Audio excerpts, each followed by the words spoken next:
नमस्कार, मैं रवीश कुमार। बहुत बोलने वाले प्रधानमंत्री अगर चुप हो जाएं तो यह देश के लिए प्रश्न होना चाहिए कि इस चुप्पी की वजह क्या हो सकती है। मोदी ने एससीओ सम्मेलन में रूस के साथ संबंधों की मजबूती दोहराई। तियानजिन एससीओ सम्मेलन में प्रधानमंत्री नरेंद्र मोदी ने रूस के साथ कठिन समय में भी एक साथ रहने पर जोर दिया।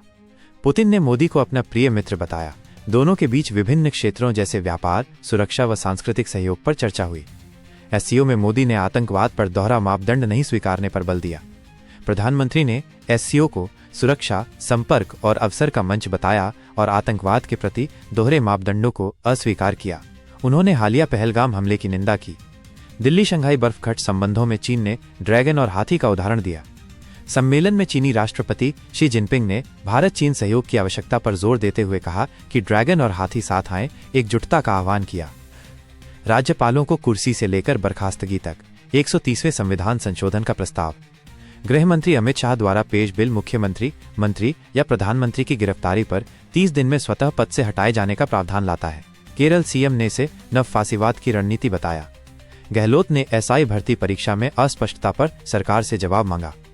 राजस्थान के पूर्व मुख्यमंत्री अशोक गहलोत ने एसआई परीक्षा 2021 को लेकर सरकार की मंथर प्रतिक्रिया पर नाराजगी जताते हुए आरोप लगाया कि ये मुद्दा राजनीतिक लाभ के लिए उठाया जा रहा है।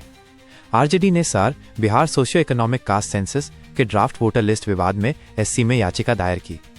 बिहार में वोटर लिस्ट पर विवाद चलते हुए आरजेडी ने 1 सितंबर की सीमा बढ़ाने के लिए सुप्रीम कोर्ट का दरवाजा खटखटाया। सुनवाई अगले सप्ताह तय है। भारत अमेरिका संबंधों में गिरावट। यूएस ने भारत पर 50% की छूट तय की। रूसी तेल खरीद को लेकर अमेरिका ने भारत पर भारी टैरिफ लगाए। निर्यातक के रूप में 17 अरब रुपए के फायदे को अमेरिकी व्यापार नीतियों ने मिटा दिया। यह आर्थिक व राजनीतिक दोनों दृष्टिकोणों से अहम मोड़ है। भारत अमेरिका व्यापार संघर्ष, दीर्घकालिक रणनीति में बदलाव की जरूरत। अमेरिकन प्रशासन के टैरिफ और व्यापारिक रवैये को कई विश्लेषकों द्वारा स्ट्रेटेजिक रिलेशनशिप को कमजोर करने वाला बताया गया है। भारत का E20 ईंधन उतारना। उच्चतम न्यायालय ने चुनौती को खारिज किया। सुप्रीम कोर्ट ने सरकार द्वारा पूरे भारत में 20% इथेनॉल मिश्रित ईंधन E20 लागू करने पर चुनौती को ठुकरा दिया। सरकार ने इसे किसानों के हित में बताया। चुनाव आयोग और राजनीतिक दलों के बीच विश्वास कमी पर एससी ने चिंता जताई। सुप्रीम कोर्ट ने बिहार वोटर लिस्ट विवाद के संदर्भ में चुनाव आयोग और राजनीतिक दलों के बीच ट्रस्ट डेफिसिट को अफसोसजनक बताया और काम जारी रखने की छूट दी। महुआ मोइत्रा के अमित शाह पर टिप्पणी पर मामला दर्ज। छत्तीसगढ़ में टीएमसी नेता महुआ मोइत्रा पर केंद्रीय गृह मंत्री अमित शाह पर कथित टिप्पणी के कारण मामला दर्ज किया गया, जिससे राजनीतिक विवाद छिड़ा। एनसीईआरटी की अंग्रेजी किताबों के हिंदी नामकरण पर विवाद। एनसीईआरटी ने अपनी अंग्रेजी माध्यम पाठ्य पुस्तकों के हिंदी शीर्षक जैसे मृदंग, संतूर देने पर विपक्षी दलों द्वारा सांस्कृतिक हनन का आरोप लगाया गया है। 2025 दिल्ली विधानसभा चुनाव। बीजेपी ने आप पर राजनीतिक धाक जमाई।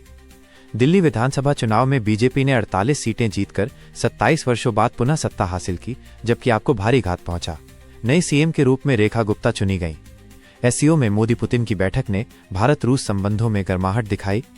दोनों नेताओं की सीमांत बैठक ने भारत रूस संबंधों को पुनः मजबूत रेखाओं पर खड़ा कर दिया। पुतिन दिसंबर में भारत की यात्रा करेंगे। सेबी करेगा विदेशी निवेश के नियमों को और आसान। भारतीय बाजार नियामक सेबी ने विदेशी निवेशकों के लिए नियम आसान करने और एकल विंडो क्लियरेंस की घोषणा की, जिससे लंबी अवधि के पूंजी प्रवाह को बढ़ावा मिलेगा।